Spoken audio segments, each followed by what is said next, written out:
A great writer is also a great reader. When I first saw that and read that in Stephen King's book on writing, I was like, I'm talented. I don't need to do that.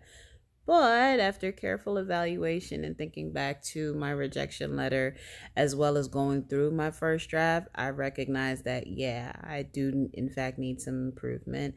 So instead of taking my time to write for NaNoWriMo, what I did instead was I spent the month reading. I spent time with Toni Morrison, Neil Gaiman, Maya Angelou, Nnedi Okorafor, a lot of different writers that I love and respect and cherish their works because they're just so good. So in me actually taking the time to do that, I also found another couple of mandatory reading gems. So I wanted to make sure I shared those with you guys.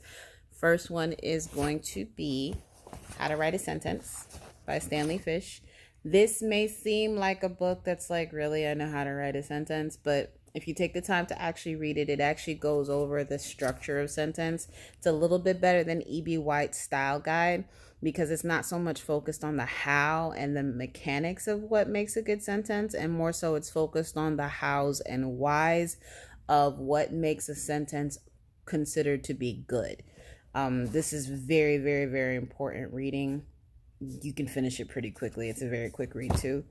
The next one is going to be Mary Oliver's A Poetry Handbook. Now, one thing about the fictive dream is as you get really good at spinning and casting those spells to where a reader just cannot put the book down, which is ultimately the goal that you want to go for. Some of the writing won't necessarily matter, as we see with like James Patterson, 50 Shades of Grey, Twilight, all of those types of things, because after a while the spell is really, really good, so you kind of just like ignore it. It's like when you see a good movie that's not really good because it was shot well, it's just good because the story is so freaking engaging. So in the lieu of just having only an engaging story, you want to have a combination of engaging story and good writing. This right here, coupled with the How to Read a Sentence, allows you to do that. It allows you to have a good concept of how to work out your prose. So that way you're able to spin it in a nice way, but without necessarily focusing on the prose to the detriment of the story itself. Another really good book for that is this right here. This bad boy right here is mandatory reading.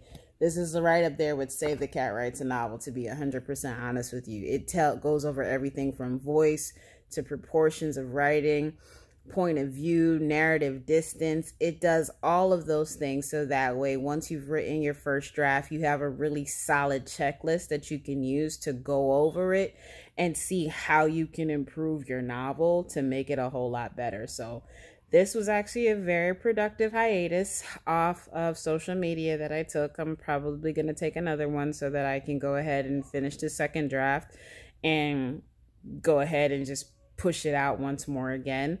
But yeah, that's pretty much what I wanted to let you guys know. Another good thing that you want to check out too if you're doing fiction like sci-fi and fantasy is N.K. Jemisin's world building course. She has like a 1-hour thing that she did for Wired and also for Slate, I believe. I'm not sure. Don't quote me on that one, but just type in N.K. Jemisin world building and you should be able to find it. It was absolutely phenomenal. She goes over the details that you want to think and really shows you how to adopt that philosopher's hat. So that way you can kind of think through what are the consequences of the world that you're building and the rules for the world that you're building in such a way that you can get really nice, diverse storytelling, and you can really kind of ask some of the questions that you want to ask in the regular world. It gives you a really good experience of that. So, and she also has a PowerPoint presentation for those of you who don't want to sit through an hour-long presentation, but trust me, she's really fun and engaging. You'll be able to make it through. I could say this because I'm like ADD like a mug, and I was able to sit through it. But yeah, that was pretty much all I wanted to give you guys. So I will talk to you guys as I go through my second draft process. Yay. And that's pretty much it. So I'll talk to you guys later. Bye.